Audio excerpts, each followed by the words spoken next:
After the movie What the Bleep, producers and directors created these bleep conferences all around the world. And all the researchers and scientists and people in that particular movie, we would go to different places and we would present for about an hour and a half or 2 hours, and then we would have these panel discussions. And we did that movie really for two reasons. First reason was to have people question the nature of reality. Is reality the way we see it?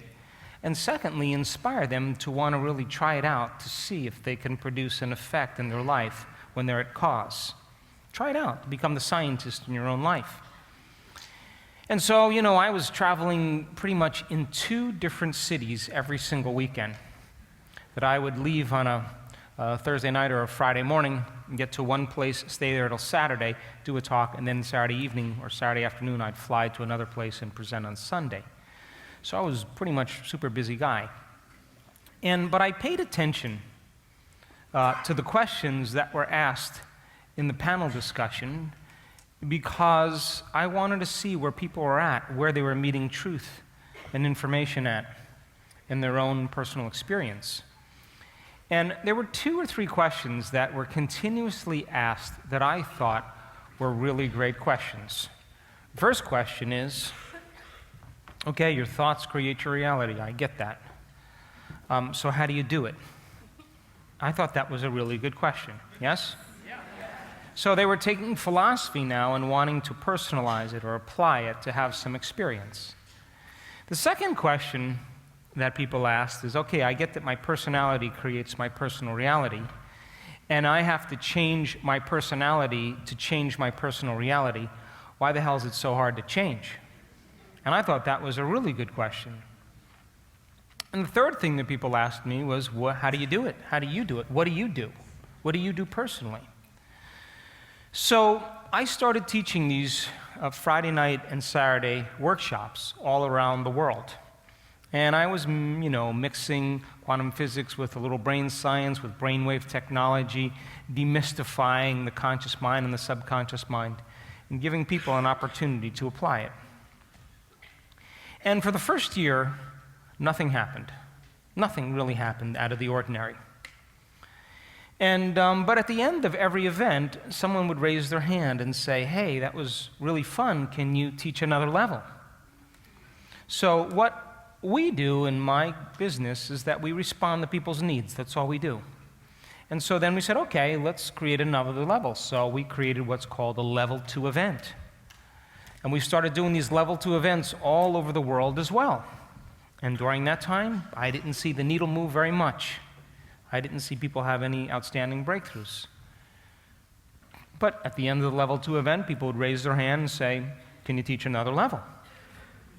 So then we created a level 3 event. And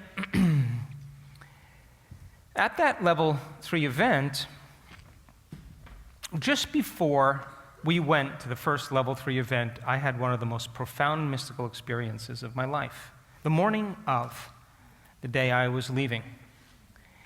And when I finished the level 3 event and people asked, can you teach another level? I said to them, I don't know anything else. I don't know anything else. I'm done. But what was happening was that I started to interact with that quantum field, and I was having full-on sensory experiences without my senses. Whatever's happening between my ears was more real than anything that I ever experienced. And if consciousness is awareness and awareness is paying attention, I was so aware in that realm that my brain felt like it was more energized. And so after that level 3 event, I started to think about ways I could explain the mystical experience and to demystify the process so that people had within their reach all the tools to apply it to their lives. So I waited a period of time, and then we taught a level 3.5. Because I think my kids would have disowned me if I did a 4. Now, in that 3.5 event in Estes Park, Colorado, way up in the beautiful mountains in the Rockies there, I watched a community of people that looked just like you connect. And it was such a monumental moment for me because I started to see things that I had never seen before.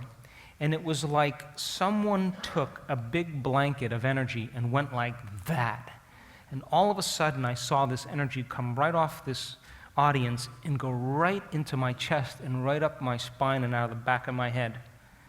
And then when I felt that energy, it came right back out and went right back into the audience. And I was moved to tears. I mean, it was a profoundly humbling energy.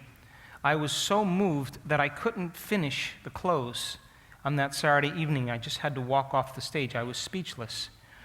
And I was doing my best to get to my room as fast as I could. And I was really emotional.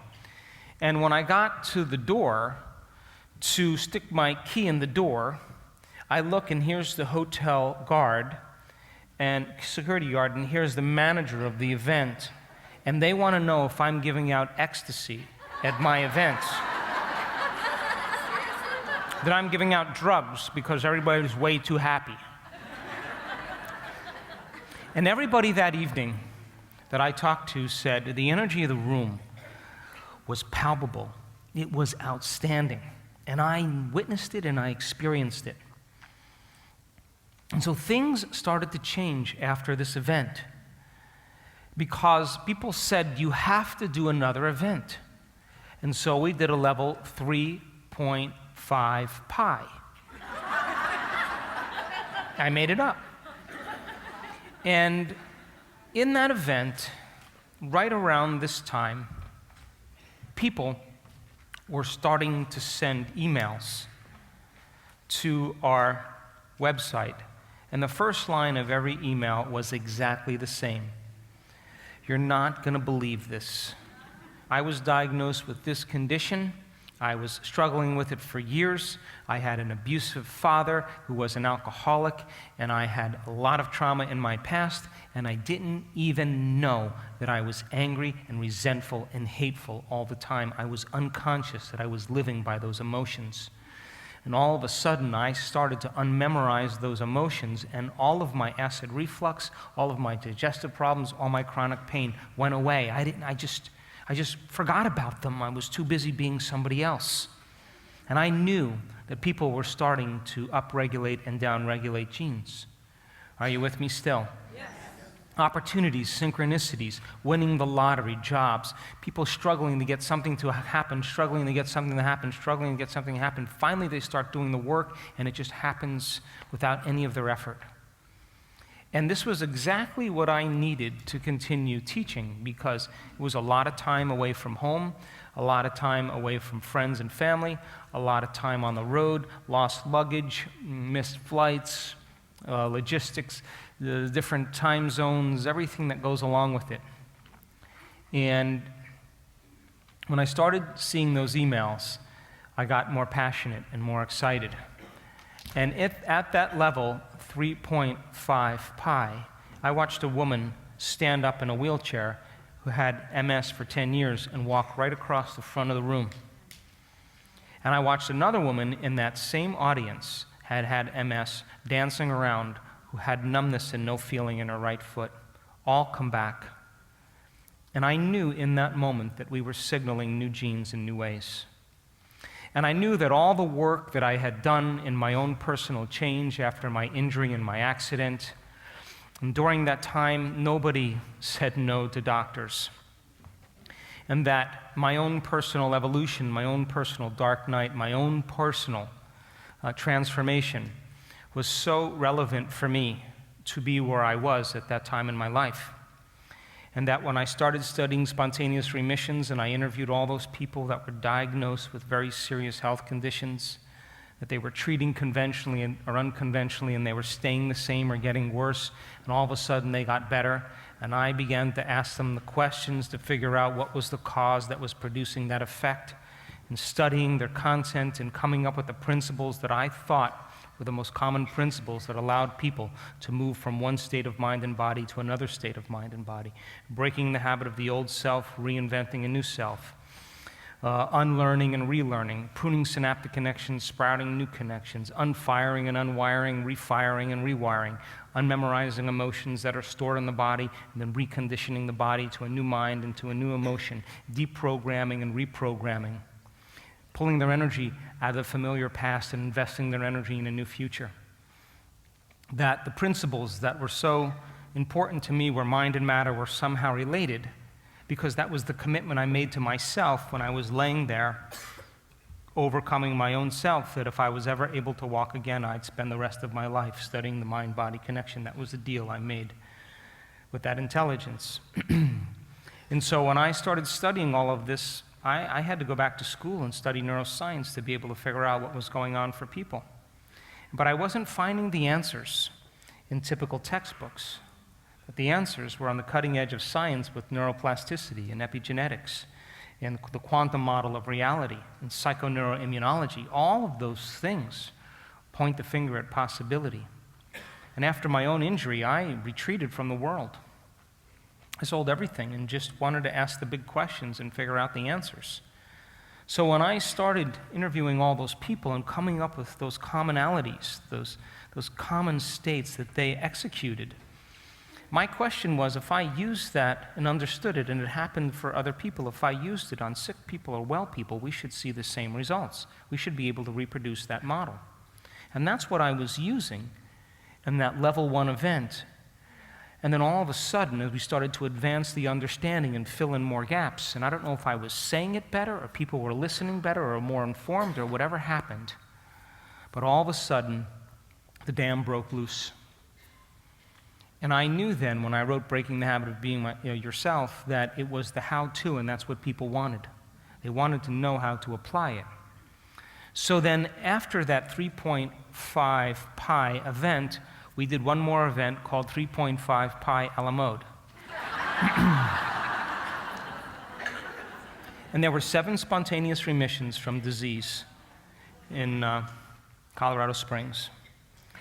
And these were people that had medical tests to prove it, and I knew right in that moment that we were signaling new genes in new ways in real time, and that people had the capacity to do this within a short amount of time if they retreated from their life and disconnected from their known world. And after that, I changed everything up, because I didn't want to teach that beginning level anymore. I didn't want to have all these different levels. I wanted to teach progressive workshop, give people the basics, have them understand the introduction, give them the course when they register, get the intensive, give them all the knowledge they can, and then I wanted to create events where I can start measuring people's changes. And so we started measuring quantitatively using quantitative EEGs. People's brains, when they came to the event, we measured their brain before they started. They went through 4 days of training, and I measured their brain at the end of the event. And I wanted to know that the change wasn't just in their mind, it was in their brain. That I wanted to measure brains in real time during meditation and see that process unfold. And if I could understand what I was looking at, understanding the measurements, that information, I would have more information to teach transformation the next time. And I can tell you without a doubt, as I said earlier today, that your brain never changes your brain. That the program doesn't change the program, that the ego works a long time to change the ego. That the personality doesn't change the personality, it takes a long time. That matter takes a long time to change matter. And that only when you become pure consciousness, that consciousness is the epiphenomenon of matter. And I can tell you that when you're analyzing your life within some disturbing emotion, you're going to make your brain worse every single time. I can tell you, when you forget about yourself, forget about your body, forget about your life, forget about your face, forget about your problems, forget about time, is the moment you connect to that unified field. And I can tell you that we can predict it and we can teach it really well. And so I started teaching these advanced workshops, and I think we've done 14 or 15 to this date. And we started out naming those events Information to Transformation. And I believe that if you give people sound scientific information, and as I said earlier today, science is the contemporary language of mysticism. Science demystifies the mystical.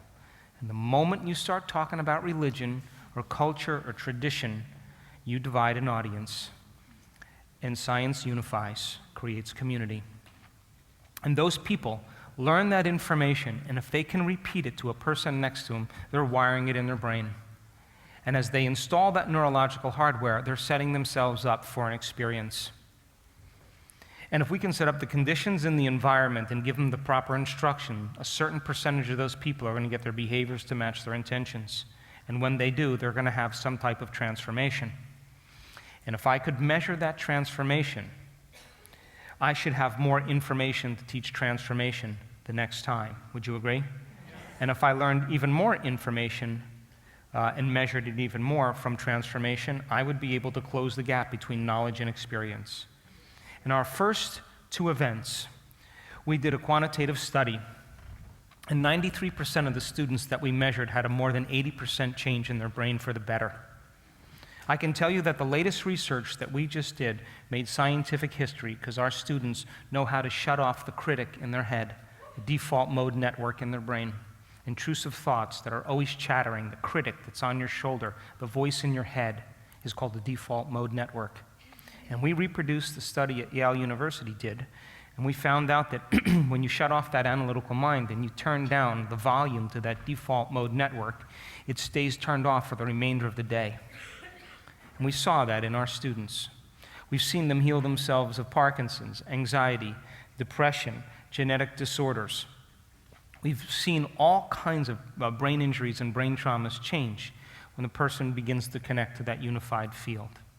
Are you with me still? And so we measured over 8,500 brains now, and we've made scientific history over and over and over again, and those people look just like you. They weren't monks, they weren't scholars, they weren't people that have meditated for 40 years or 30 years. Some of them never meditated before, go figure. And to me, that's even better, because they walk in innocent, not expecting anything. We measured probably 4,000 or 5,000 hearts now. We want to teach people how to have a coherent brain, and we want to teach them how to have a coherent heart. And it's those combinations of those 2 elements that begin to create reality. And I want my students to know when they're there and when they're not. And I want them to be able to sustain that internal state independent of the conditions in their environment, to be able to regulate and control their emotions. And our students are getting better and better and better at it, and they're able to keep their heart in a state of coherence for an extended period of time. We've measured the energy of the room. We've measured the energy around people's bodies. We've measured the energy centers of their bodies. We've measured the neurotransmitters. We've measured their genes. We've measured their immune system. We've measured all kinds of things, and we keep seeing anomalous changes taking place in our student, supernatural changes taking place because they are becoming supernatural. Are you with me still? And so I want to show you some of that research, just a little bit, to show you how powerful you really are. How's that sound? So, one eye on the screen, one eye on your partner, okay? I'm going to lower the lights.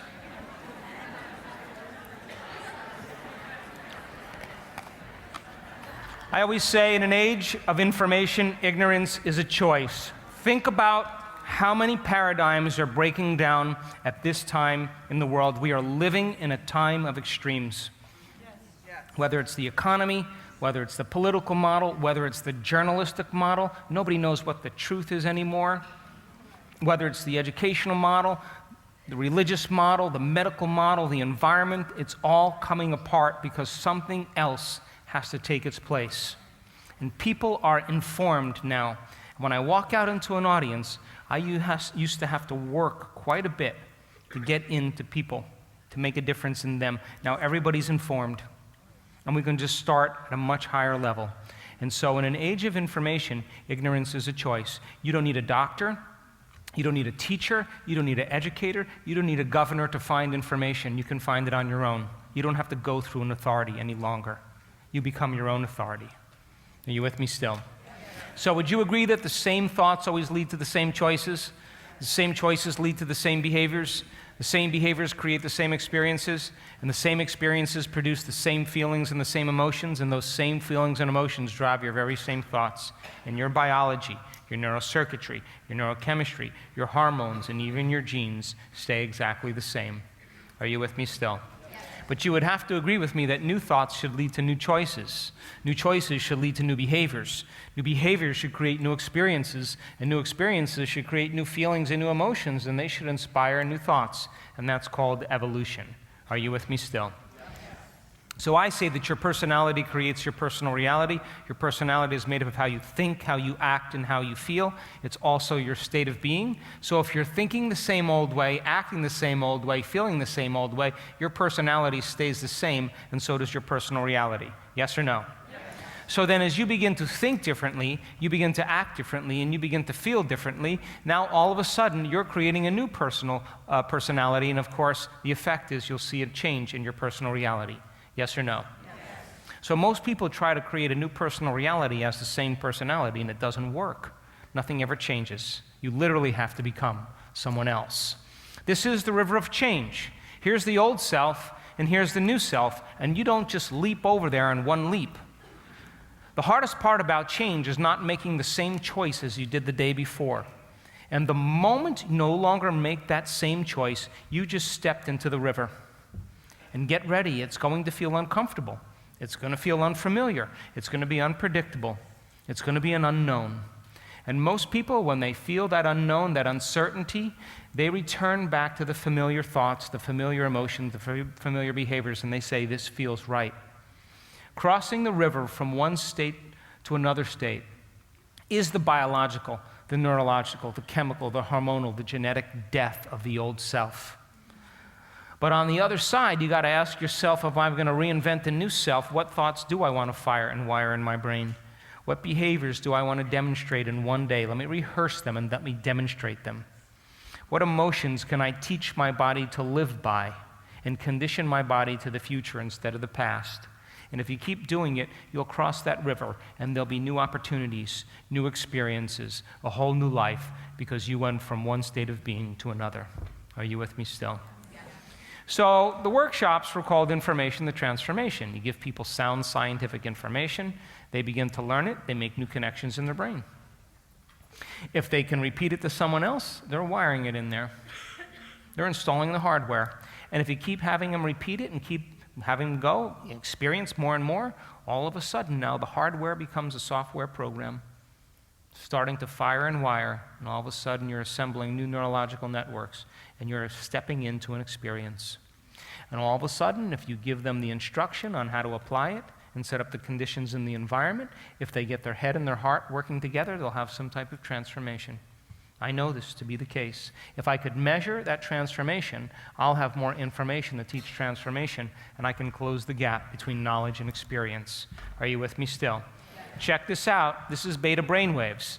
When you're in beta brainwaves, what happens is that all of your attention is on your outer world, on your body, and on time. And when you come to your senses and you wake up in the morning, the moment your eye begins to perceive light, the light that's coming in that hits the optic nerve sends a signal to a nucleus in the brain that causes the brain to make a chemical called serotonin, a neurotransmitter. And all of a sudden you become awake. Are you with me still? The moment it gets dark outside and there's an inhibition of light, the less light that your optic nerve is receiving sends a signal, same signal to the nucleus in the brain, and all of a sudden it sends a signal to the pineal gland, a different signal, and all of a sudden the pineal gland takes serotonin and turns it into melatonin. And melatonin is a nighttime neurotransmitter. Are you with me still? So Sarah gets you up and Mel puts you to bed. Yes? And for the most part then, when your brain waves are in beta brainwaves, your brain is pretty much producing quite a bit of serotonin. Are you with me still? Yeah. So then you're trying to create meaning and coherence between what's going on in your outer world and what's going on in your inner world, and your senses plug you into reality. Are you with me still?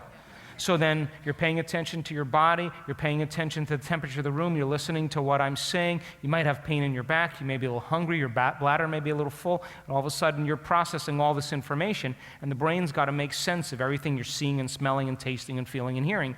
And if you were to measure the brain waves when you do that, it's beta brainwave patterns. Are you with me still? Yeah. Now, when you're freaked out, neurotic, and emotional, over-judgmental, resentful, and impatient, those beta brainwaves go into a very high pattern, 3 times as high as normal beta brainwaves. Now, you're overly vigilant. You're overly anxious. You're overly focused. You are overly angry. Your brain is aroused.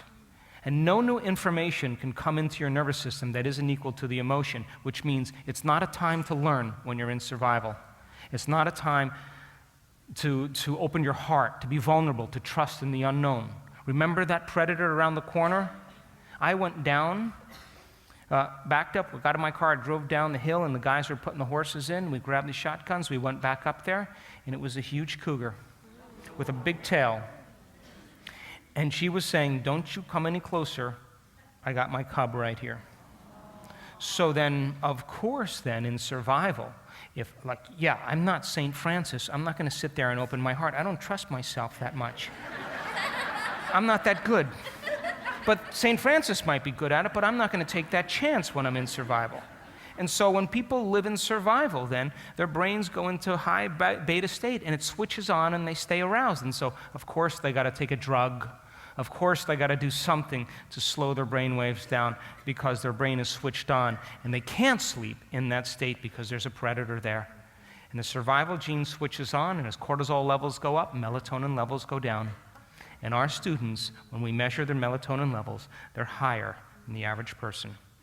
They can dream. So then when you close your eyes and you go into a meditation and you're eliminating the amount of light that's coming into your eyes, your brain waves should naturally slow down because your brain chemistry is slowing down. Yes or no? And if you become aware of your breath and you start relaxing a little bit more, the more you feel safe and relaxed, and you're processing less sensory information from your environment.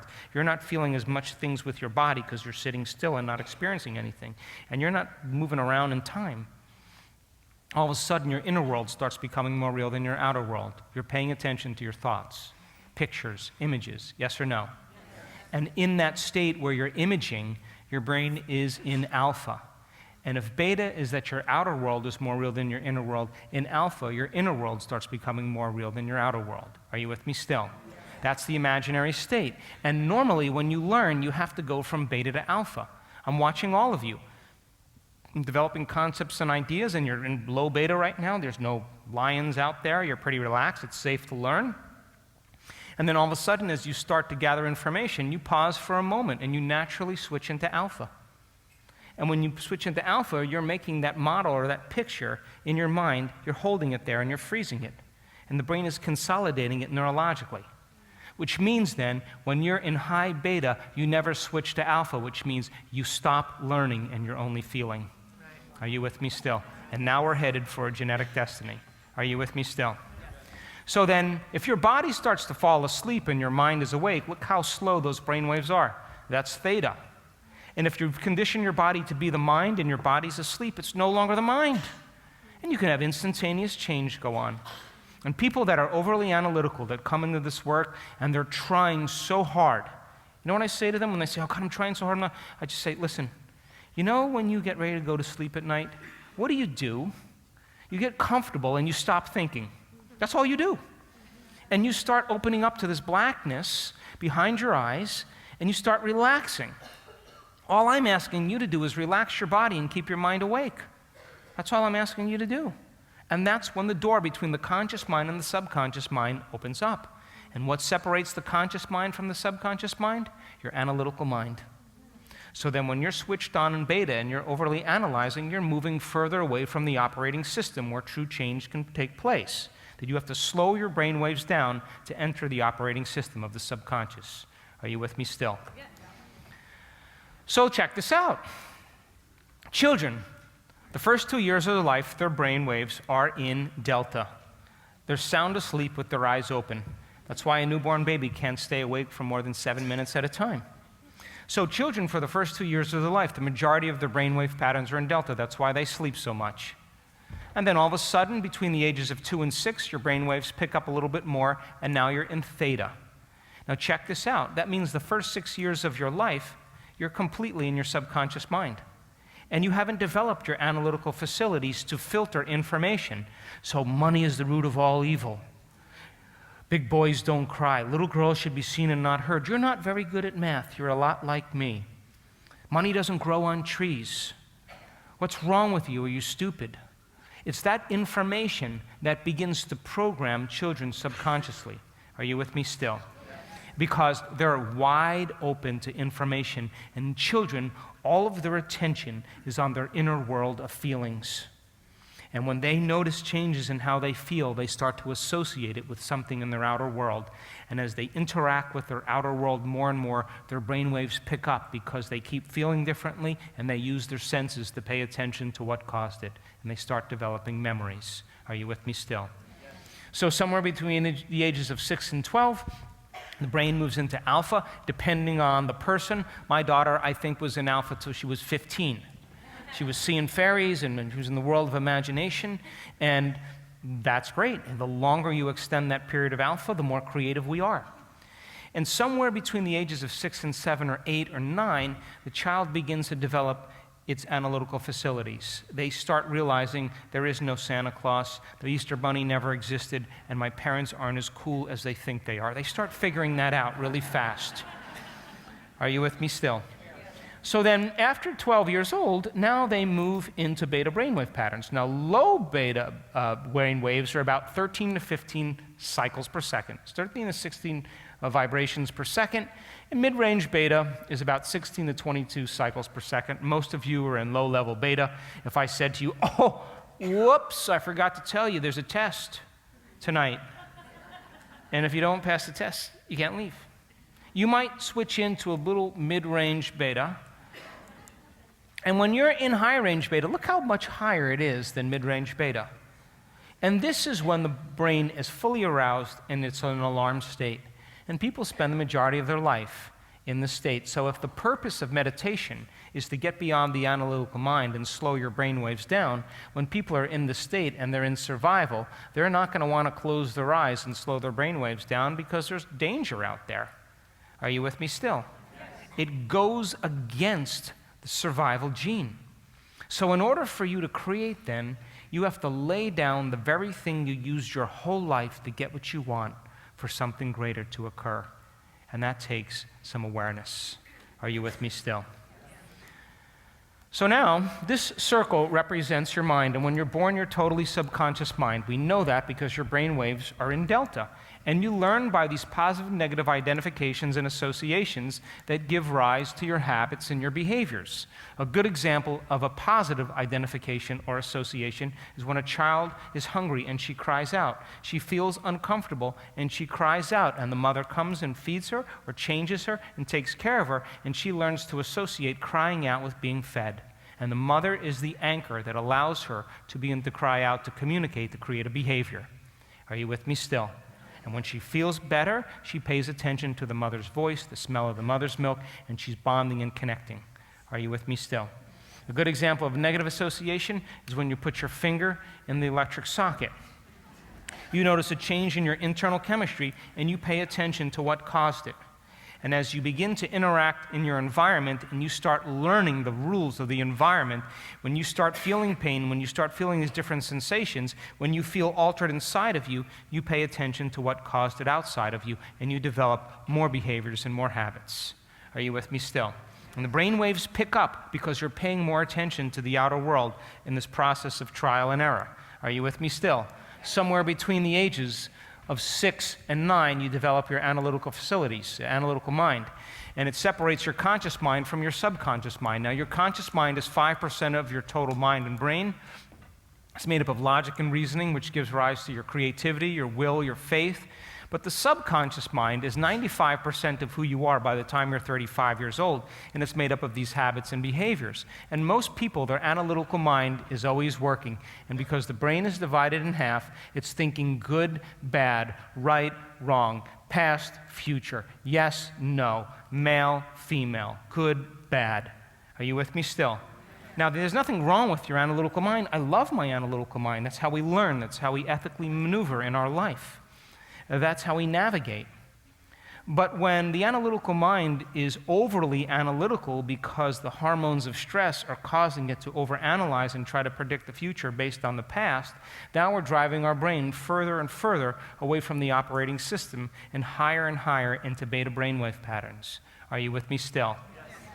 So then the whole purpose of meditation is to get beyond the analytical mind and enter the operating system where these unconscious habits and behaviors exist, and change those limited states of mind and body to unlimited states of mind and body.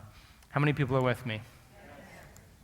So then in order for you to do that, you have to cross the analytical mind. And some people have a very, very thin veil between their conscious mind and their subconscious mind. And that means then they can slip past their analytical mind very easily. Are you with me still? And then other of us have a little bit of a more dense veil between the conscious mind and the subconscious mind, and we analyze everything. But there's nothing wrong with that. It's just that when it comes time to create, you just got to put it in the back seat. And you got to know how to slow down your brainwaves. Are you with me still? So then, check this out. The more analytical you are, the less suggestible you are to information. And your suggestibility is your ability to accept, believe, and surrender to information without analyzing it. So think about, we're going to talk about this at the advanced workshop for those of you who come in. Think about you watching television. Are you in trance? If you're in trance, which most people are, if you're in trance, you're in alpha. And you're getting programmed. That's why it's called programming. Right in your face. You need a flu shot? Really? Really? There's bugs with your name on it that's going to go get Vanessa and attack her? Don't you know that all those people that are worried about the flu to get the flu shot always get the flu anyway? Because they're giving their power away to something outside of them, and that's their belief. Those bacteria are called opportunistic bacteria because they're waiting for an opportunity for your immune system to be compromised. I don't believe that germs make me sick. I believe that I make me sick.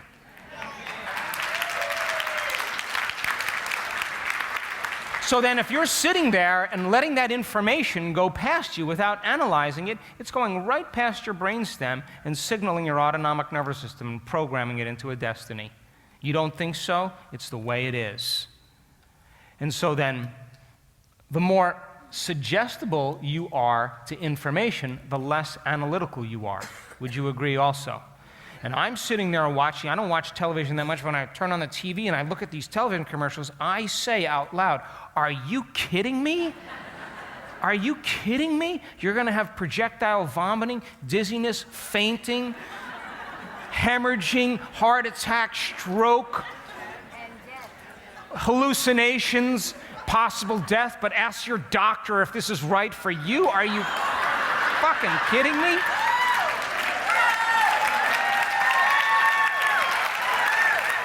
And you know what? I'm not going to accept, believe, and surrender to that programming, and that's not going to slip past my analytical mind. The bug, the bird is going to pop up, and I'm going to say, no way. You understand, yes? So then, you will only accept, believe, and surrender to information equal to your emotional state. And the more in trance you are, the more suggestible you are. Are you with me still? So then, your brain waves, when you're in high beta, look how far away you are from the operating system. So then as you slow your brain waves down and you open your attention and you open your focus, and you focus on the wave instead of the particle, when you focus on energy instead of matter and objects and things and people and places, your brain starts to slow down and you'll cross right through the barrier of the analytical mind and you'll enter those states. Now you're in the operating system where true change can take place. Are you with me still? Yes. So our journey is from beta to what? Alpha to what? Beta. And theta to what? Delta. And we would say then that beta and alpha represent the conscious mind, yes? Yes? And in the average person, alpha, theta, and delta represent the subconscious mind, yes? And would you agree that when you wake up in the morning, your brain waves go from delta to theta to alpha to beta, and you come to awareness? And when you go to bed at night, you go from beta to alpha to theta to delta. But when you go to bed at night, most people just slide right down that scale really fast. And I'm asking you to become aware what each one of those different domains are. Are you with me still? And I'll show you now that people in our work are in deep delta and they're still conscious. Their brain is sound asleep. They're deep in the unconscious. Are you with me still? So then the flow of consciousness, as you slow your brain waves down, is out of your thinking brain, out of your neocortex, and as you slow your brain waves down, you're entering the subconscious parts of the brain. The limbic brain that keeps your heart beating and digesting your food, organizing all these functions. And when you make contact with it, you know what it says? Hey, I got this. You don't know the first thing about how to take care of your blood sugar levels. You don't know how to take care of your genetic expression. Just step out of the way. I got this. And so when you become nobody, no one, no thing, nowhere, and no time, your conscious mind is merging with your subconscious mind. And now you are programming your autonomic nervous system. Are you with me still? So then, when we measure brain waves, we're not just looking for any type of brain waves. We want coherent brain waves, waves that are in order, in rhythm, in cadence, synchronized. When they're in order, in rhythm, in cadence, and synchronized, they're more powerful, they're more focused than when they're incoherent and they're out of rhythm, out of phase. It's like a group of people all playing drums at the same time with no rhythm. That's incoherence. Are you with me still? So a laser is a very coherent form of light, and these incandescent lights, these cans up here, produce incoherent waves. So look how powerful a laser is. It's condensed, it's collimated, and it's coherent, and it's focused. Are you with me still? So then when you're living by the hormones of stress and you're shifting your attention from one person, one thing, one body part, one problem, one experience to another, and if you keep shifting your attention while you're juiced up by the hormones of stress, as you shift your attention from one to the next, you're going to activate those different neurological networks very, very close together, and all of a sudden your brain's going to start functioning very incoherently when you measure the brain waves. Are you with me still? When you take your attention off of matter, off of objects, and you go from a narrow focus to an open focus, from a convergent focus to a divergent focus, when you focus on nothing, space, when you focus on energy, when you open your focus, all of a sudden you're no longer thinking and analyzing, and different compartments of the brain that were once subdivided start to synchronize and hold hands and form bigger communities. And all of a sudden the brain starts becoming more coherent and starts expressing a greater level of wholeness. Are you with me still? And you feel more like yourself than you had in a long time. Are you with me still? So check this out. Coherence is health from an energetic standpoint. Incoherence is disease. And according to the quantum model of reality, all disease is a lowering of frequency and an incoherent or scrambled message. So check this out. If you were to take coherence and overlay it over incoherence, if you can keep that coherent energy going, coherence should begin to entrain incoherence, and all of a sudden that's called healing, creating order where there's disorder, or raising the frequency of matter. Are you with me still? Or causing matter to respond to a new mind. So this is the best way that I can describe brain coherence. Let each one of these metronomes represent a neurological network in your brain. Are you with me still? Coherent or incoherent? That's a lot of chatter. That's the person changing channels, has no attention span, shifting their attention from one person to the next, from one problem to the next, from one thing to the next, from one emotion to the next. All those networks are going off. It's a house divided against itself. And that person is focusing on their outer environment, on objects and matter and people and things. Are you with me still? Poke the person next to you. But you know what? If you keep opening your focus, you keep opening your focus, you keep opening your focus, and you keep doing it over and over again, coherence is going to consume incoherence. We've measured it thousands of times, and some people were in their 80s. Some people were overweight. Some people were women that did it. Imagine that. All shapes, all ages, all sizes, all cultures are able to do it when they open their focus. You can't tell me you're too old at this point. I've seen too many old people connect to that intelligence. And they're no longer watching Wheel of Fortune, I can promise you. So if you keep opening your focus, coherence is going to consume incoherence. Are you seeing that? Yes. And as it consumes incoherence and coherence starts becoming the natural order, you become more organized, more whole. Are you with me still? So check it out. The brain is becoming more and more coherent. Do you see that? Now, in time, if you keep opening your focus, all of a sudden more and more coherence takes place. But you know, There's always one stubborn neuron over there that just insists, I can't, it's too hard, I'll never change, something's wrong with me, I need a psychological evaluation, I'm on the wrong medication, I'm too much like my mother, nobody loves me. That's just a voice in your head, that's an old circuit that's no longer firing with the other ones. It's struggling to hold on. But if you keep opening your focus, opening your focus, opening your focus, we've seen this thousands of times, coherence is going to consume incoherence. Are you with me still?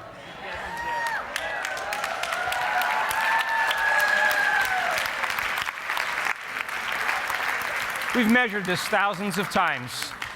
And that's what you're doing when you're opening your focus. How many people understand? Yes. And don't you know that I know that you don't like doing it at times because it takes too long? Oh my God, and the space.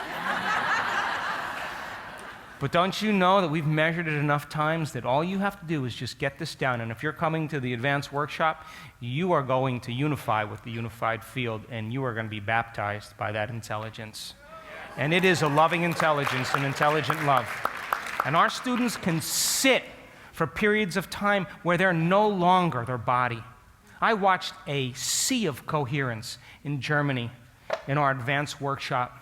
I watched them connect. They were statuesque. They were gone. Their body was there. They were elsewhere. No one moved. They were connected. And when they brought that energy back into their body, they were raising the frequency of their body. They were connected to something greater. So then if you got survival emotions that are running you, they'll cause you to feel more like matter and less like energy, more like particle, less like wave. Are you with me still? So survival emotions slow down the frequency of the body because you're drawing from the invisible field of energy and turning it into chemistry. And in time, that field shrinks. And so now you're more density and less energy. You've tapped this invisible field of light and information. Are you with me still?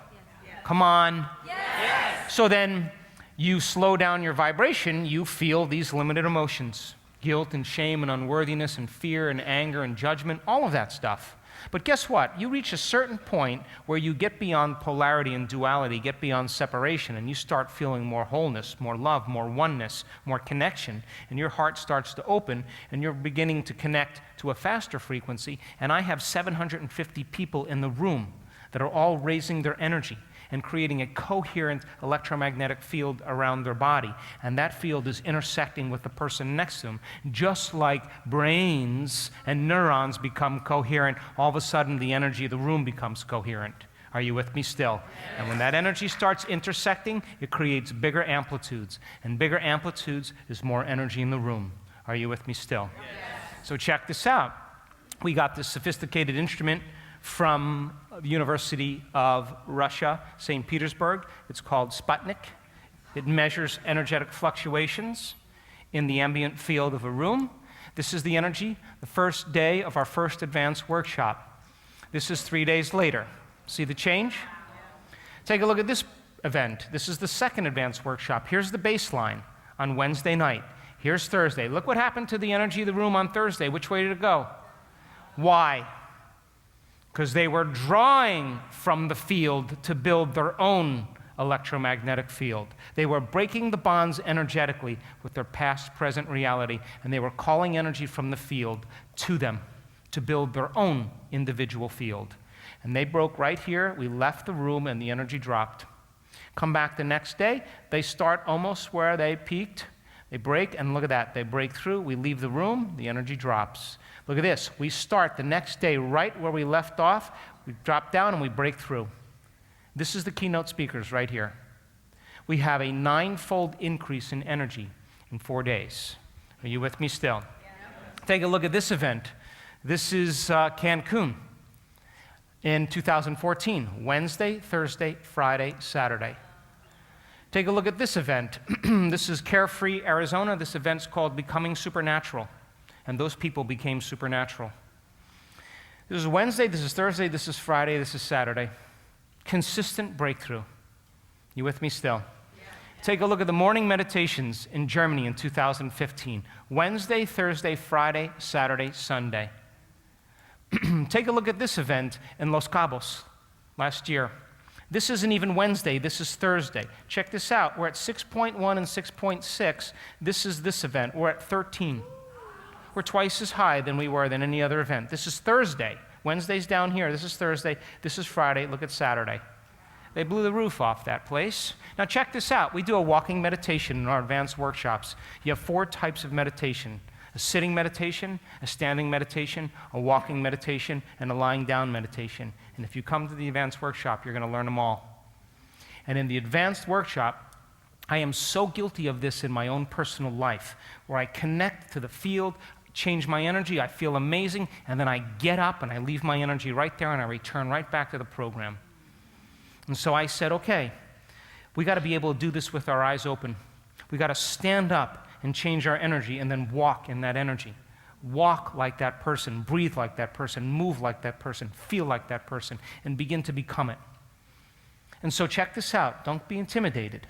These red little dots every 30 seconds are telling the energy of the room on that Thursday. Now check this out. This has happened in 5 different advanced workshops. See this blue? This is the energy in the room while they're out on the beach doing the walking meditation. The energy of the room is raising while they're a quarter of a mile away. Why? Because don't you know when you change your energy, it affects every area of your life? Because the energy that you were in the chair you were sitting in is going to change.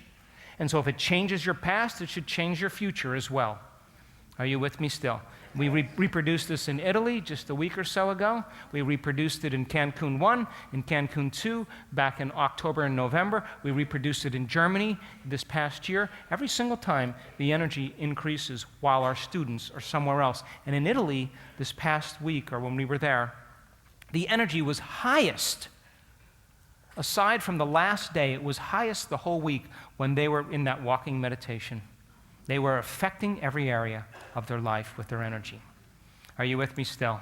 Yes. Check this out. This is Germany this past summer. Wednesday, Thursday, Friday, Saturday. And they're up in the 10s. I don't even know which one this is. No, this is Cancun 2. Check it out. Wednesday, Thursday, Friday, Saturday. Great group of people. So now, thoughts are the language of the brain, feelings are the language of the body. How you think and how you feel creates your state of being. Thoughts are the electrical charge in the quantum field, feelings are the magnetic charge in the quantum field. How you think and how you feel broadcasts an electromagnetic signature that influences every single atom in your life.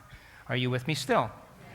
So then, you have different types of ligands, ligar meaning to bond, that communicate between cells. You have neurotransmitters that connect information from neuron to neuron. Are you with me still? You have neuropeptides that then begin to become the molecules of emotion that begin to send chemical messengers to the different glands of your body to epigenetically signal those different hormonal centers for you to feel exactly the way you were just thinking. Are you with me still? So neurotransmitters influence neuropeptides, and neuropeptides influence hormones. Are you with me still? And you will learn tomorrow how to bless these centers of information. Do you notice the words I'm using? Yes. These are centers of information. They have their own energy, they have their own frequency, they have their own information, their own consciousness, their own chemistry, their own glands, and their own individual brains. And they are valuable centers of information. But if you keep thinking thoughts that keep endorsing your anger, your frustration, and your impatience, or you're thinking thoughts of suffering and pain, you keep signaling this center. And if you're overly indulged in pleasure and whatever else, you're beginning to put most of this energy in this autonomic nervous system and causing it to be mismanaged. Are you with me still? So when you rest your attention in each one of these centers, you're acknowledging that center. If you become aware of the space around it and you bless it for the greatest good, loving it into life, you should create a coherent field of energy around each one of these individual brains, just like you do when you do it around your big brain. Are you with me still? And shouldn't it draw from a new field of coherent energy that sends a coherent message to the cells and tissues and organs in individual areas? There are people in this room that had uterine cancer, uterine fibroids, uterine tumors that blessed their energy centers, and those tumors disappeared. Go figure. So everything emits light and information. Everything has its own electromagnetic signature, and so does the body. So then we're checking these energy centers through the autonomic nervous system. We're measuring the alignment, how well they communicate with each other, and the size or the volume, the amount of energy in there. That's a person, the first day of the retreat. 3 days later, it'll change. You see the difference? Whoops, a little trouble with the truth here. Take a look at this one. Take a look 3 days later. See a change? Now, this person doesn't look too bad, right? Take a look at her just a few days later. See the size change? So her autonomic nervous system's tuned up to the divine. Are you with me still? This is before, this is after. See the change? Now look at the energy around the body. This is before, this is after. You see the change? They're emitting more light and more information. They're more wave and less particle. Check that out. A little trouble here. Take a look at it just a few days later. Take a look at the energy around his body. Look at this. See where it's all gapped? Look at this. He's emitting more light and more information. Whoops, little trouble right here. Look at the difference between the fourth center before and the fourth center after. We could say that person's a little bit more in love with life. Would you agree? That's before and that's after. And I said to the scientist who developed this technique, so how did they do that? Just tell me, how did they do that? How? He said they couldn't do that with their conscious mind, which means they had to change their brain waves and enter the autonomic nervous system, the operating system, and program their autonomic nervous system. And that's what you're doing when you're slowing your brain waves down, becoming conscious in that subconscious system, planting a seed in possibility. Are you with me still? Yes. Now, that's not too bad, but look at it after. That's beautiful. See the change? Before, after. Look at the change in energy here. And I said to him, how long does it take for people to change their energy like this, a normal person? He said, probably 6 weeks. They have to fast, eat vegetarian diet, drink a lot of water, sleep a lot, do yoga, all this stuff. This is 3 days later. Are you with me still? In Russia, they use this instrument when they're working with people that have very, very serious health conditions that need to have surgery. And they image the field around the body, and if there's not enough energy around the body, they don't do the surgery because there's not enough energy to heal. So then we do quantitative studies of the brain. We're bringing in a new team of scientists at this event, and they're super cool.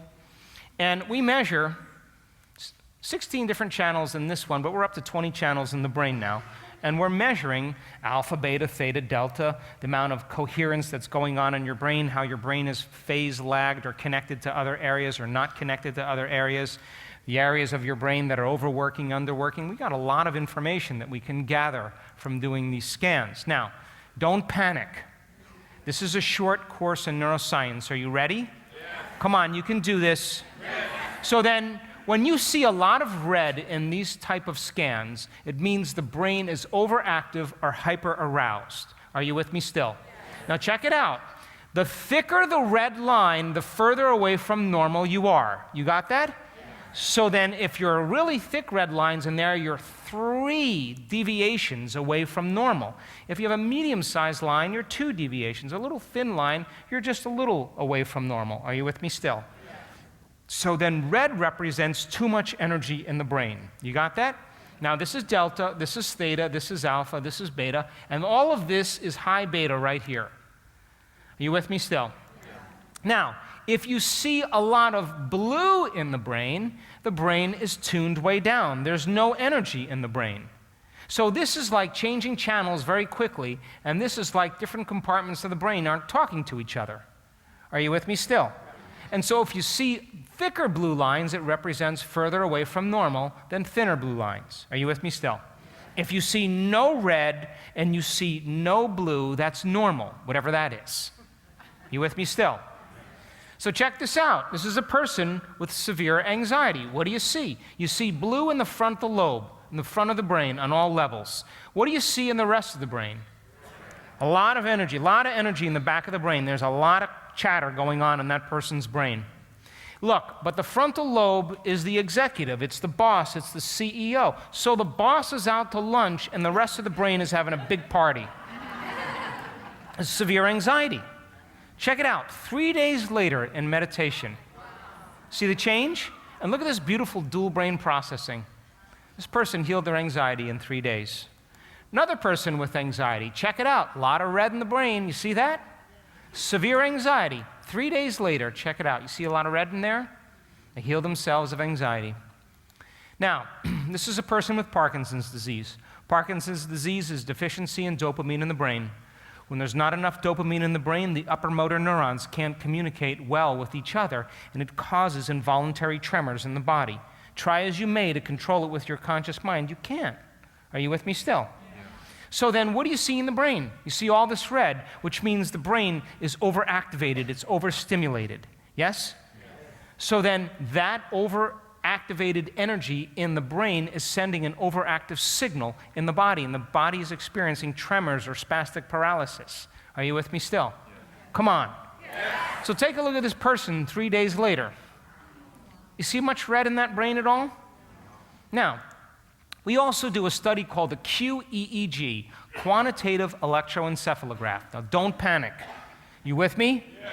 So check it out. When you see a lot of blue in the brain, it's 3 standard deviations below normal. It's cooled way off. There's no energy in the brain. You got it? Yes. Come on. Yes. You see a lot of red in the brain, it's tuned way up. There's too much energy in the brain. You got it? Yes. If you see green, it's normal.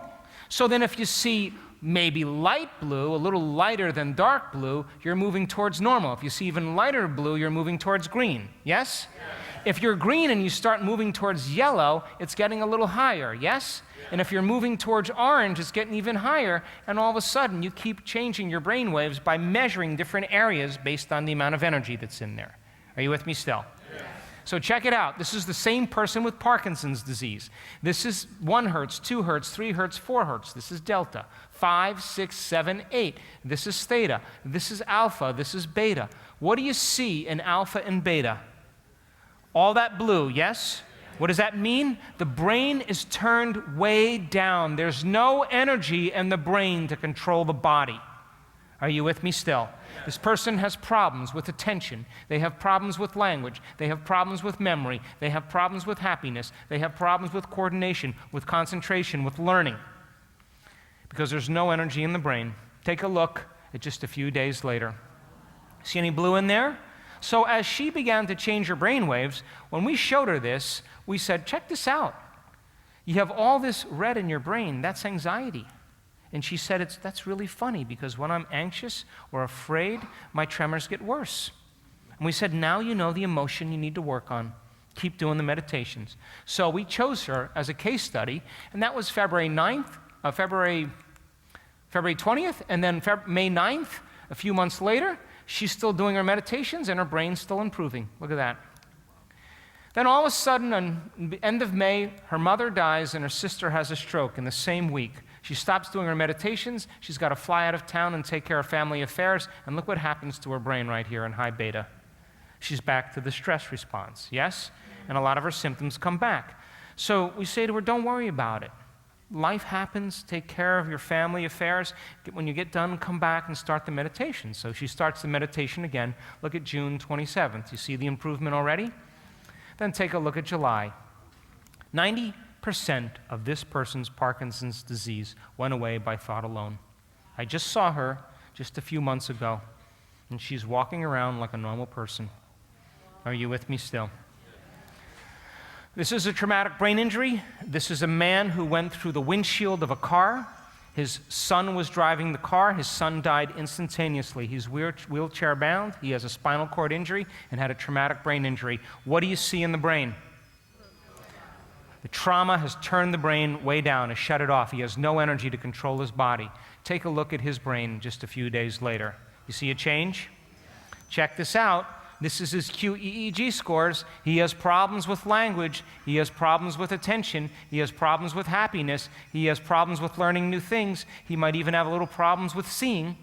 All of a sudden now, take a look at his brain a few days later. What's green? I want you to know that this man, when I first met him, was pretty much paralyzed from the nose down. Now he has bladder control. He has bowel control. He's moving his hands. He's crawling. He's pushing weights with his feet, and he's stood up more than once. And I want to be very clear, very clear that it wasn't chemistry and matter changing matter. It was energy that was changing matter. And he keeps saying to me, Dr. Joe, I have no idea what's going on. And I always say the same thing to him. The moment you know what's going on, it's over. So, this is the CEO of a company in Phoenix, Arizona. She's an attorney. She's a mom. And look what she has. She has those intrusive thoughts, the default mode network in her brain. She's seeing pictures and she's chattering about them. And when she chatters more, she sees more pictures. And she's caught in a loop. And the analytical mind is going off. Take a look at her brain just a few days later. You see a change? So check this out. Here's her Z-scores. Look at this red and high beta up in here. Take a look at her brain 3 days later. You see any red in there? So then we tell her to keep doing her meditations. This is her brain just a few months later. Remember how red it was here and how red it was here and how red it was there? Yes? Yes. Now this is high beta. This is 21 to 30 cycles per second. This is very high range beta. Look at all this red in here. This is severe anxiety. Take a look at her brain 3 days later. You see any red in there? Now take a look at her brain a few months later. This person has no anxiety. You know what she says? I trust myself now. This is depression. Look at all this blue in the brain. The brain's turned way down. A few days later, look what happens. See the green? This is high beta. Look at all this blue. A few days later, it's all green. Depression is gone. We've healed so many people with depression. This is another person right here. Look at all this blue in here. Look at the brain afterwards. Look at all this green here. Now look at, this is high beta. What do you see? Brain shut off. It's turned way down. And look at her brain just 3 days later. All of her depression's gone. This is called the strip chart. So what happens is we can measure between seconds, between this interval and this interval, the number of humps and valleys, the number of cycles per second. And it can tell us if a person's in beta, in alpha, in theta, in delta, in gamma. It can tell us where they're at. Are you with me still? This is the front of the brain, this is the middle of the brain, this is the back of the brain. That's a normal brain scan right there. You with me? All of a sudden, we start seeing this in our work. Does that look normal to you? That person's having an inner event. Whatever's going on between her ears is absolutely real. This person had 227 times the amount of oxytocin circulating in her blood. She was in love with life. And look at this super coherence that's taking place in that area. That's where you store memories. She's storing that event as a long-term memory. Are you with me still? Yes. Check out this woman. Whole brain is in gamma. She's having an orgasm in her head. You know what this lady said? Another one of these and I don't need a husband.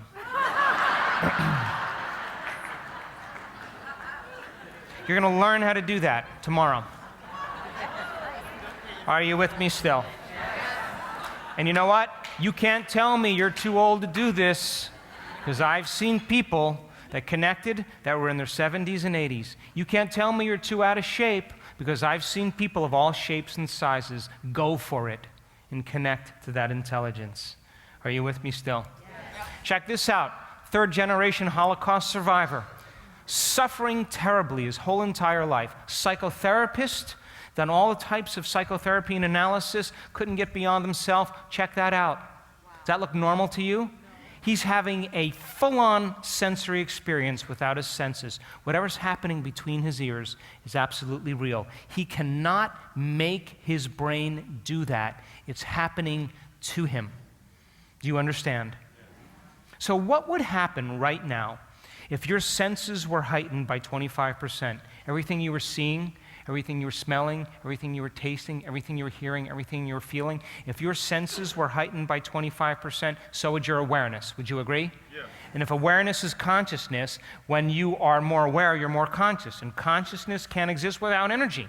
So the moment you become more aware and more conscious, the energy in your brain begins to process a whole new stream of consciousness. And we're capturing that over and over again in our students. Are you with me still? So now, if you have two waves coming together and they're coherent, if they're coherent, when they come together, they'll add up. Are you with me still? So when they come together and they add up, they're going to create a bigger wave, yes? And that bigger wave then is going to create a higher amplitude. Are you with me still? And the higher the amplitude, the higher the energy. Yes or no? Yes. So if you have two waves that are incoherent, that are out of phase, and they're vibrating at different frequencies, and they come together, when they come together, they cancel each other out. That's called destructive interference. Are you with me still? Yep. So incoherence then diminishes the amount of energy in the brain. Are you with me still? Yep. And so when those two energetic frequencies come together and they're out of phase, then all of a sudden you see less energy. You got that, yes? Yep. So now check this out. We started measuring people's energy, and when you see that strip chart that looks like a big drawing of Crayola crayons, where you can't read anything, we're like, how are we going to figure out the energy here? So we found out a way called the joint time frequency analysis. And joint time frequency analysis measures the amount of energy in the brain. And what you have to know is that normal is 10 to 60 microvolts of energy. Are you with me? So then when you're a little excited, it goes up to 60. When you're a little bit relaxed and you're inhibiting certain activity, it goes down to 10. But when neurons fire, it's roughly 40 microvolts of energy. So 40 is pretty much the midline. Are you with me still? So check this out. We're measuring this person 2 seconds into their meditation. That look normal to you? Getting a download of information. He's at 86 microvolts of energy squared. What's normal? Okay, 40 seconds into the meditation, here comes another download. He's connecting to the field. Now he's up to 3,185 microvolts of energy squared. Are you with me still? 53 seconds, another download. Now the brain has to recalibrate. When the nervous system gets that amount of energy, it has to go into quiescence. It has to recalibrate. And then all of a sudden, we know it's going to come again. And here we go. 2 minutes and 7 seconds in, he's at 3,189 microvolts of energy squared. At 3 minutes and 58 seconds, another download of information, 2,216 microvolts of energy. We start to see the energy build in the brain. It has to settle back down again. And as it settles back down, we know it's going to happen again. And all of a sudden, here we go. Until we see this. That's 9 minutes into his meditation. Whatever's happening between his ears is absolutely real. It's more real than this right now. Are you with me still? So that's normal. You see a little difference? A little different, yeah? So he maxes out at 4,520 microvolts of energy squared. What's normal? Take a look at this woman.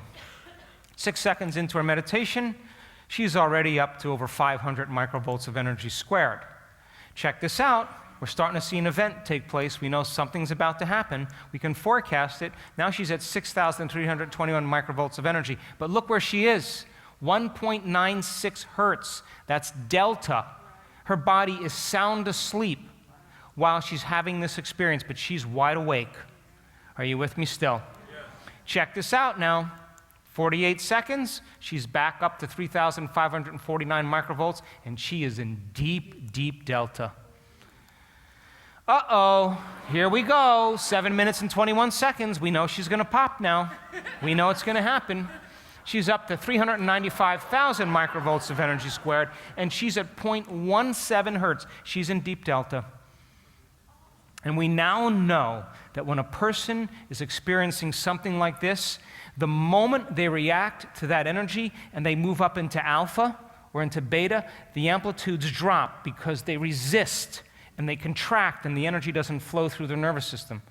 And when they just relax and surrender and trust, they stay in that deep level and the divine has an agenda for them. Are you with me still? Yes. So then, here we go. A few seconds later, she's downloading a lot of data. She's at 324,000 microvolts of energy, and look, she's below delta. She's in deep, deep delta. Uh-oh. 7 minutes and 55 seconds. How do you measure that? Really can't, can you? So she's now at over 600,000 microvolts of energy. And look, she's at 0.09 hertz. She's deep into delta. She's out of the way. She doesn't even know that she has a body. She left her body behind. Her body's in a catatonic state. It's no longer associated with her, or her associated with it. Then 8 minutes and 16 seconds. That's so beautiful to me. Of course, now the nervous system has to recalibrate, 167,000 microvolts of energy, and she is in deep delta. And look at this. I wanted you to see this. See, I compressed these waves, listen how much, 3,000 times.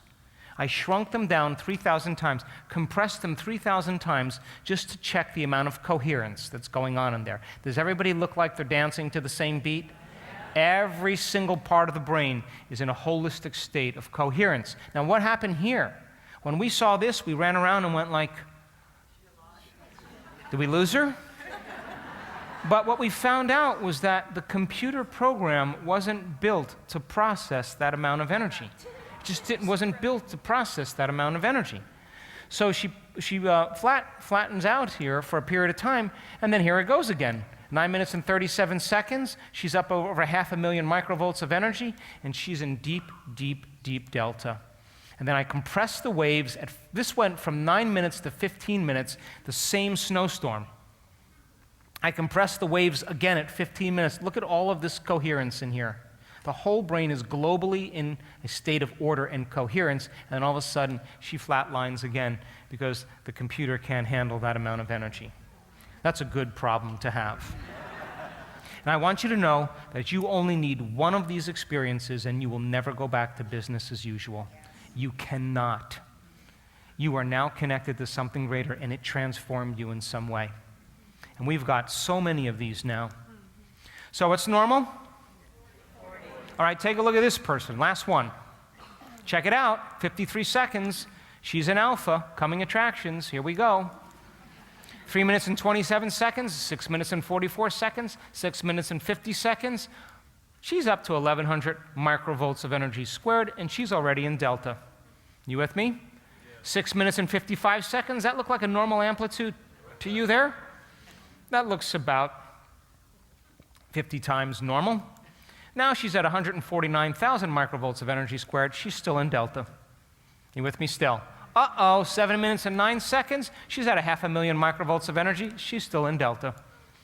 7 minutes and 33 seconds. The brain has to recalibrate. It drops down to only 283,000 microvolts of energy. What's normal? Okay, so she's still having a good day. Yeah?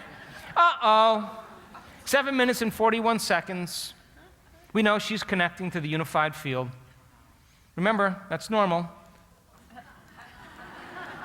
I just want you to see a little difference there. Now she's at 500,000 microvolts of energy, and she's still in deep delta. 9 minutes and 5 seconds, the brain has to recalibrate again, so she's at 658,000 microvolts of energy. Here's that magic number at 0.09.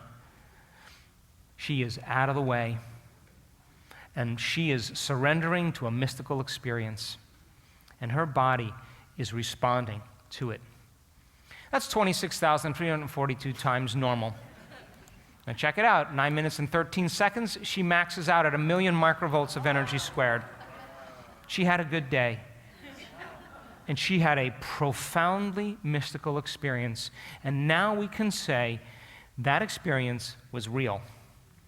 We are quantifying subjective experiences objectively, and we have so many of these now, and we can predict when it's going to happen. And the scientists that come and study us say, oh, that's a seizure. She's going to have a seizure. And seizures look nothing like that. Only small areas of the brain in a seizure do you see irregularities, not coherence and not those high amplitudes over the entire brain. That person has a whole new stream of consciousness flowing through them. And whatever's happening between their ears is more real than anything that's ever happened in their past. They are more aware of it. Are you with me still? So then think about this.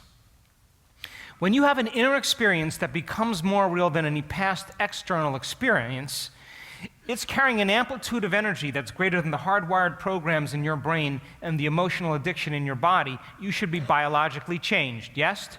So here you are cruising along as your normal state of being. You have a traumatic experience. You're shocked, you're betrayed, and that experience has a heightened emotion. And that heightened emotion causes you to pay attention to what caused it in your environment, and you emboss and print that information neurologically in your brain. And so now, once it's neurologically wired in your brain, it produces an emotion that begins to change your body's chemistry. And now, how you think and how you feel is your state of being. You're in a different state of being. You're altered in some way. Yes or no? Yes. So then, we could say then, your body is now in the past, neurologically, chemically, and emotionally. Yes or no? So then we create beliefs about ourselves and our life by past experiences. They are the thoughts we think neurologically and the feelings that we embrace chemically within the biology of our past memories, what ultimately becomes our state of being. So now think about this.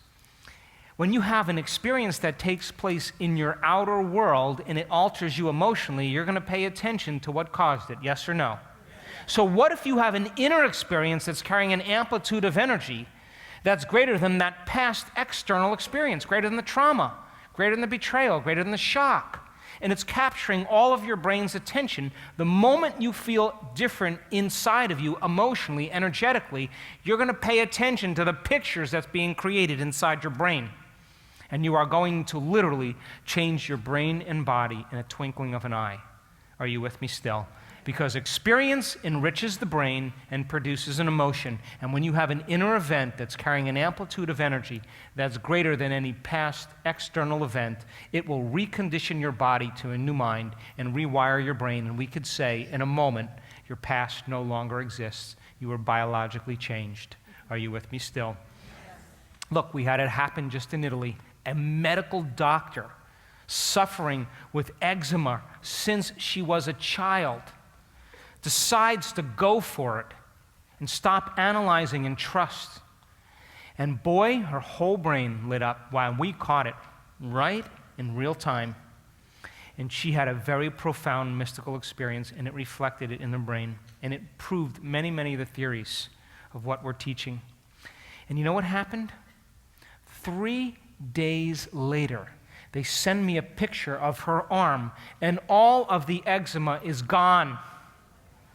She connected to a greater frequency, a greater energy, and if all disease is a lowering of frequency, she just raised the frequency of her body when she began to connect to that unified field. And the unified field is the field of oneness, of wholeness, and it's reflected in her biology. And that heightened energy is carrying information, and it's organizing matter to a new mind. Are you with me still? Yes. So the past now no longer exists. Becomes a profound experience that you never forget. So typically in our life, our outer world changes our inner world. Yes or no? Yes. If we start doing the work, the inner world starts changing our inner world. Yes? If we persist and we keep doing the work, the inner world should start changing our outer world. Wouldn't that be a good idea? Yes. So then we measure heart coherence. And we say that the brain thinks, but the heart knows. Elevated emotions like gratitude, love, joy, inspiration, peace, wholeness, trust, knowingness, presence. These are not intellectual things, they are feelings. When you start feeling them, you start activating this center, and it begins to release 1,300 different chemicals that begin to repair the body. And when you activate this center, you go from selfishness to selflessness. You want to give, you want to take care of, you want to nurture, you want to forgive. That's where your energy is. So then when you're living by the survival emotions, you tend to be more in suffering, you tend to be more in doubt, you tend to be more insecure, more worried, more fearful, more sad, more guilty, more shame, and of course, that's more selfish states. Yes or no? So then, if you were to rest your attention in the space that your heart occupies in space, you're acknowledging that center, yes or no? If you begin to create an elevated emotion like gratitude, and you sustain it and broadcast it beyond your body in space, the moment you're feeling gratitude, you should think corresponding thoughts to how you feel, yes or no? Because you're accepting those thoughts because they're equal to your emotional state, and you're activating different networks of neurons in your brain to produce a different level of mind, yes or no? So then, once you get enough neurons firing in a sequence, pattern, or combination, when they fire in tandem, you get an internal representation, a picture in your mind of who you think you are. The moment you see that picture and you accept, believe, and surrender to the image of yourself without any analysis, neurotransmitters in the brain begin to influence neuropeptides made in the hypothalamus. The hypothalamus then sends those chemicals to the pituitary gland, and all of a sudden you're sending a whole electrochemical signature down in your body. And where's it going? Right back into your heart. And those thoughts now are generating more chemicals equal to your emotional state. Are you with me still? And all of a sudden, you start to feel more in love with life. You start to feel more overjoyed. And when you feel that feeling, you broadcast it beyond your body in space. And if you keep doing that and you feel those feelings, your brain is spying on your body, and you'll accept, believe, and surrender to the thoughts equal to that emotional state. Are you with me still? And now you're thinking equal to how you feel, firing and wiring new circuits in your brain and changing your mind. And when you get enough networks of neurons firing in a sequence, pattern, or combination, when they fire in tandem, all of a sudden, you get an internal picture in your frontal lobe. When the thought that you're thinking becomes the experience, the end product of an experience is called an emotion. So as you hold that thought, that image of yourself, and you pay attention to it to the exclusion of anything else, all of a sudden, the experience-producing emotion is made in the chemical brain or the emotional brain. And now neuropeptides continuously signal that same center, and you feel more in love with life, more unlimited, more free, and you're going to generate more corresponding thoughts. And all of a sudden, you have a new state of being going on between your brain and your heart. And you're more kind, and you're more loving, you're more caring, you're more patient, you're more present, because that is your state of being. Are you with me still? Yes. So, I was driving in Manhattan with one of my corporate trainers a little ways back, and she was driving me to an event, and we were talking literally about gratitude in that moment. And I look up and I see this sign in Manhattan. And I look at her and I say, Rose, this is a sign. Now, remember the lady that had 1 million microvolts of energy that I just showed you? Everybody was worried that she was having a seizure, but she happened to be wearing a heart rate monitor to measure her heart coherence. When you're frustrated and impatient, when you're angry, your heart beats in a very arrhythmic state. It's very incoherent. When you're in gratitude, when you're in love, when you're in joy, it starts to beat very coherently. So check this out. Each one of these blocks are 5 minutes. While she's producing 1 million microvolts of energy, 5, 10, 15, 20, 25, almost 30 minutes, she's in complete heart coherence. All of a sudden, she goes into a little gratitude here, and then she goes back in love with the experience. And that lasts 5, 10, 15, 20, 25, 30, 35, almost 40 minutes. You with me still? Then she goes way down in a delta here, and all of a sudden, watch what happens. Almost for an entire hour, while she's processing 1 million microvolts of energy, she is in love with the experience. It's so loving, she doesn't want it to end. And then all of a sudden, right here, she goes into a little gratitude. That's gratitude right there. And then all of a sudden, for another 45 minutes, back into love. If she was having a seizure, her heart would look nothing like that. Are you with me still? Yeah. Take a look at this person. This is super coherence. This is super coherence. Look at that, 5, 10, 15, 20, 25, 30, 35, 40, 45, 50, 55 minutes in super coherence. Next meditation, down here, for 45 minutes back into heart coherence. The next day and the next meditation, another 50 minutes back into heart coherence. Are you with me still? Is it becoming a habit? Now check this out. She wasn't even meditating at this point. I said to her, what the heck happened here? For a whole hour, she's in, look at this, perfect heart coherence. This is supernatural. The heart math people, the scientists look at this and say, my God, this is a supernatural reading. And I said to her, what happened? And you know what she said? I was getting ready for bed. I was moving my stuff around, and all of a sudden, my heart just opened up. It was so intense, I had to sit down. And she said, I just had to surrender to it. This love that came over me, I had no idea that love was this profound. I had to lay on my back, and for a whole hour, she just was in the presence of love. And look at this. She rolls over on her side, and then she falls asleep. Not a bad way to end the day. And she's connected to that unified field. And your heart is your connection. Are you with me still? So check this person out. They're in the middle of a meditation, and they're in a state of gratitude. At the exact same time, in the exact same day, in the exact same meditation, another person is going into heart coherence. At the exact same time, in the exact same day, in the exact same meditation, another person is going into heart coherence. Another person, exact same time, exact same day, exact same meditation, going into heart coherence. Another person, exact same time, exact same day, exact same meditation, going into heart coherence. Another person, exact same time, exact same day, into coherence. Are you with me still? Yeah. So check this out. This is a person with a really weak heart. See, there's very little heart rate variability. Look what she's able to do for 15 minutes. That's amazing. She's in her autonomic nervous system to do that. She's controlling her heart, not with her conscious mind. She is in the programming of the autonomic system. Are you with me still? Look at that. Even for 5 minutes, I'll take it. That's changing her biology right there. Look again. They did it again a second time. And so our students then are able to do this consistently. Now I want to show you one of our advanced workshops to give you an idea of what it looks like so you can see. Now watch how much these people suffer, because they're suffering terribly. Now, in our advanced workshops, these people create mind movies of their future. They develop a movie with a song, and they work with a kaleidoscope to create trance in their brain. And when they go into trance, they move from the kaleidoscope to their mind movie. And when you're in trance, you're less analytical, so you're not going to say, how's this going to happen? It didn't happen last time. That's not going to be there. And they're programming their subconscious mind into a future. They're manifesting objects out of nothing. We're doing all kinds of things in our advanced workshops, and these people are craving, they're passionate about the unknown.